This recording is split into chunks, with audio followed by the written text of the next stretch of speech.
Welcome, my loves, to Oscars 91, where we take a look at the unrecognized contributions by people of color to the films of 1990. I'm Chris August. Michael Caine would have liked to have been here to present, but I am in the mid-Atlantic, and he was afraid that he would blend into the snow. So maybe later, maybe when we get filed. 1990, an interesting year for films by and about and featuring black folk. I dug a little deeper into the box office list, so we've got a pool of about 200 films, and we have our highest occurrence of movies whose writer, director, cinematographer, editor, top 6 billed cast are black folks. We have 16! Ghost, The Hunt for Red October, Die Hard 2, Another 48 Hours, Marked for Death, Flatliners, Ghost Dad, House Party, Death Warrant, Ghost Dad. Bonfire of the Vanities, Mo Better Blues, Graffiti Bridge, The Gods Must Be Crazy 2, Heart Condition, The Long Walk Home Downtown. Let's talk music real quick, because our recipient is a musician for the year 1991, or the films of 1990. But let's just start with, no one is gonna tell you the Graffiti Bridge was an easy movie to watch. It's a wreck. I love it in its own special, awful way. But here's the thing: Thieves in the Temple is one of the best songs ever used in a of ASCAP cited it as the most played song from the film of its year.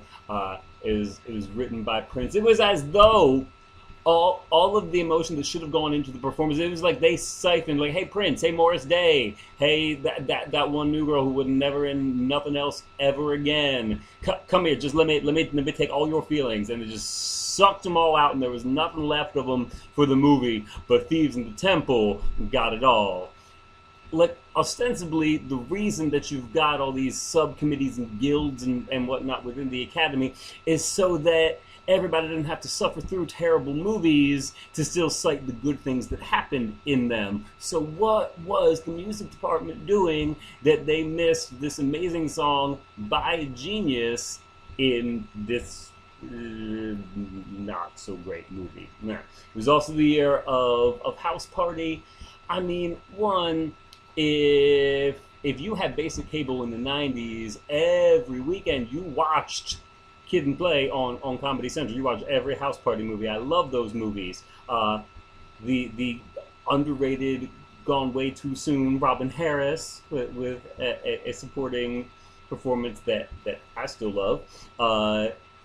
Reginald Hudlin, the writer, for giving us a series of movies about really good, normal black kids, like you thought the white folks would have eaten that shit up. I mean, they have parties, they go to college. No, nothing.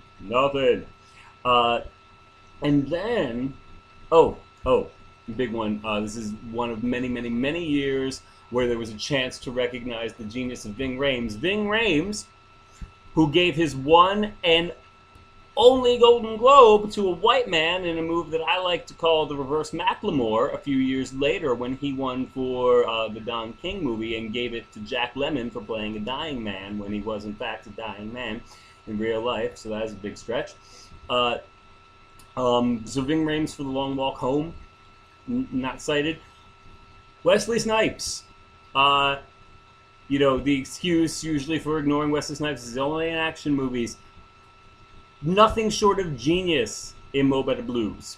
Nothing. Ditto Zake House, whose name ain't never in any conversations. And this then leads us to our recipient. Let's go to the podium.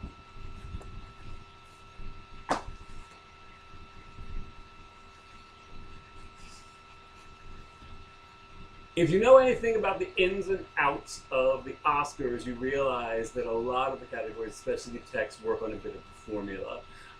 Score, best original score, and really the sound mixing, all those sound categories are a great example of this. The going theory has been that to get yourself into the sound categories, you can do a couple of things and get a pretty instant pass. You can give the score to a big sweeping epic. You can do the score to an animated film or to a musical or a film about musicians. This almost guarantees you, if you go and look historically at the 5 nominees in the score category, in the sound mixing category, this is what you find. Unless, of course, your movie is about a black musician and it was directed by Spike Lee. Y'all, Bill Lee created a score to Mo Better Blues that allowed you to believe that Wesley Snipes was playing his face off all of the time. That movie was the blues. He was literally the soul of the movie. For real, that would have been enough in so many other contexts, but not this time. Case in point, if you go back to his previous movie, if you close your eyes in 2016 while watching Do the Right Thing, you can be transported to late 80s New York, and that is because of the score of Bill Lee.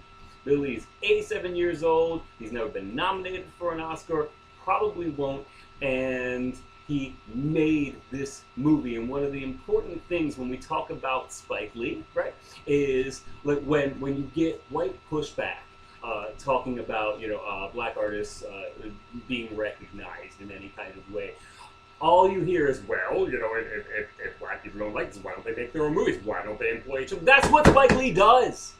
P.S. A Spike Lee joint means that almost everybody behind the scenes is an artist of color. The costuming, the makeup, the sound, the editing, the cinematography, as black as he can make that crew, Spike Lee does. And you know what? In addition to Spike Lee never being nominated for Best Director at the Oscars, no member of any tech crew on the Spike Lee movie has been nominated. So, Bill Lee, your Oscar is in the mail.